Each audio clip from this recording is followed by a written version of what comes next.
This was a very stressful and difficult story to cover because the dangers during the coronavirus are invisible. When someone sneezed or someone coughed in the bureau, everyone kind of takes a step back and like, whoa, whoa, whoa, get out of here, get out of here. Obviously kidding, a moment of levity in a very, very tense situation, but it's just kind of our way of coping, I guess, if you will, throughout the whole process. Hi, I'm Scott Heidler, and I've been covering the new coronavirus story in China.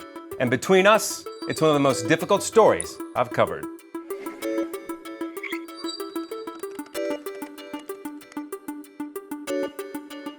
I've covered war zones, I've covered natural disasters, and in those environments, you know most likely where the obvious danger is. They want their square back. With the coronavirus, you have no idea where it is.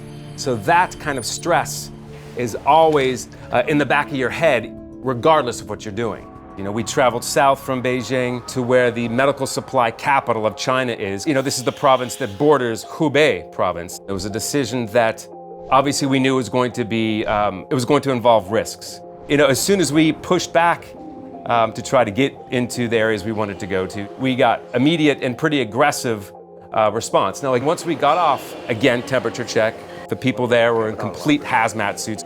So the official said, look, I can't stop you here, but we're gonna follow you. And they did exactly that. So we're about to come up to where we think the checkpoint is going to be. So it's one of those situations where you need to put on and turn on your mic even before you get there.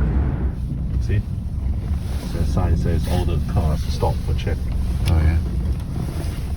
They were not happy with us filming. They pretty much are bundling us back in our car, so we're gonna have to head back out. Our job is to get there where the story's happening and talk to the people that this story is impacting, and we couldn't do that. So obviously we are a little bit frustrated and aggressive in trying to get that side of the story.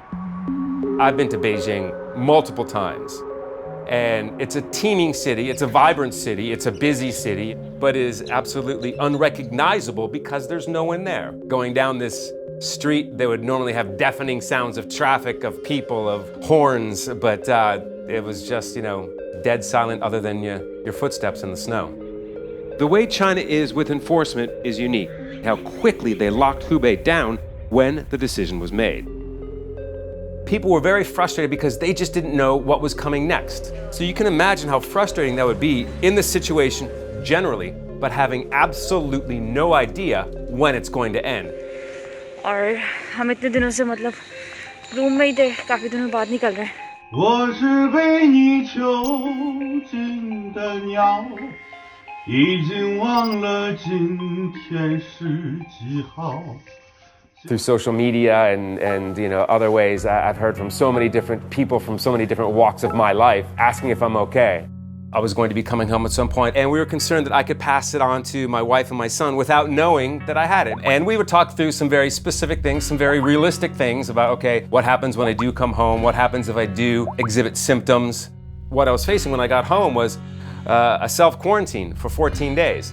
What that kind of isolation, what that kind of being in home, but not being in the home that you know environment. And I really kind of felt that. So that was quite stressful, but obviously after I got out, I felt like the luckiest man alive.